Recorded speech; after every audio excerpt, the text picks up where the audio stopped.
ఇవాళ వంకాయ పులుసు పచ్చడి చేసుకున్నామండి. వంకాయ పులుసు పచ్చడికి వంకాయని ఇలాగ కాల్చుకోవాలి. డైరెక్ట్ స్టవ్ మీద పెట్టుకోవచ్చండి, లేదంటే మనకి చట్రం ఉంటుంది కదా దాని మీదనే పెట్టుకోవచ్చు. నాకు టైం లేదు అందుకని డైరెక్ట్ పెట్టేసాను. సో మనం ఇలాగ నీట్గా కాల్చుకోవాలండి. కరెక్ట్గా కాల్చుకుని దాన్ని తొక్క తీసుకోవాలి. తొక్క తీసుకుని లోపల పురుగులు అవి లేకుండా చూసుకుని ఇలా ఒలుచుకోవాలండి.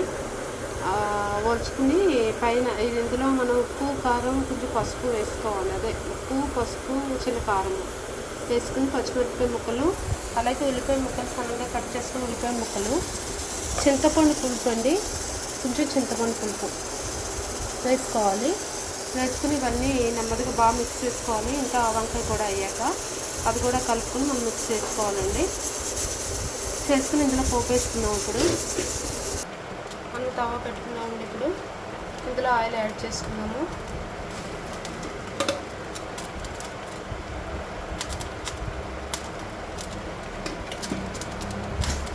చూసారు కదండి, మనం ఆయిల్లో ఫస్ట్ కొంచెం మెంతులు వేసుకోవాలండి, ఒక 1/2 స్పూను.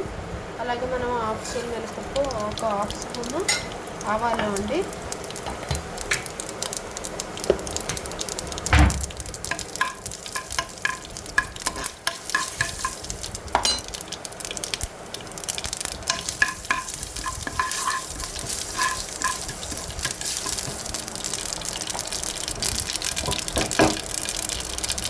ఇప్పుడు ఇందులో ఇది వేసుకోవాలి.